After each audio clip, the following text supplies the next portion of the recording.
2047 వరకు అభివృద్ధి చెందిన దేశంగా ఇండియా ఎదగాలంటే స్వదేశీ వస్తువులను వినియోగించాలన్నారు BJP MP Laxman. Hyderabad BJP ఆఫీసులో సేవా పక్వాడ్ సేవా కార్యక్రమంలో దీన్ దయాళ్ ఉపాధ్యాయ జయంతి వేడుకలు జరిగాయి. దీన్ దయాళ్కు నివాళులర్పించారు ఎంపీ లక్ష్మణ్, పార్టీ నేతలు. దీన్ దయాళ్ ఉపాధ్యాయ సందేశాన్ని మోదీ సాకారం చేస్తున్నారన్నారు లక్ష్మణ్.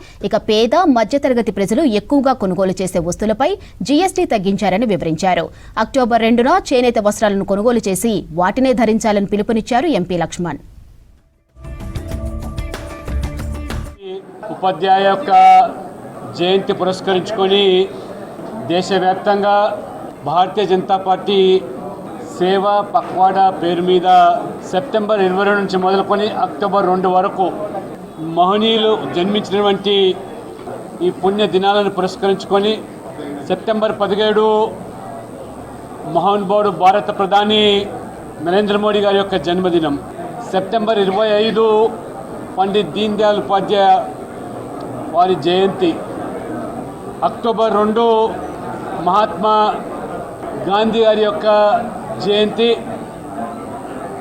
లాల్ బహదూర్ శాస్త్రి గారి యొక్క జయంతి పురస్కరించి ఈ పక్షం రోజులు కూడా పేదలకు సేవా కార్యక్రమాలు చేపట్టాలని పండిత్ దీన్ దయాళ్ ఉపాధ్యాయ ప్రవచించినటువంటి అంత్యోదయ సిద్ధాంతం. బ్యాంకుల్లో ఖాతాలు లేని పేదలకు ఖాతాలు తెరిపిస్తే 60 కోట్ల మంది బ్యాంకులకు చేరువజేసి ప్రధాని ముద్ర పేరు మీద ఎవరు కూడా అసంఘటితంగా ఉన్నటువంటి చిన్న చిన్న వర్గాలు వారు వ్యాపారాలు చేసుకోవడానికి రుణ సదుపాయం కల్పించడానికి ఎవరు దిక్కులేని వారికి నరేంద్ర మోడీ గారు నేను దిక్కు అని చెప్పి పూచినిచ్చి ఈరోజు కోట్ల మందికి స్వయం సమృద్ధి సాధించడానికి చేపట్టే పథకం.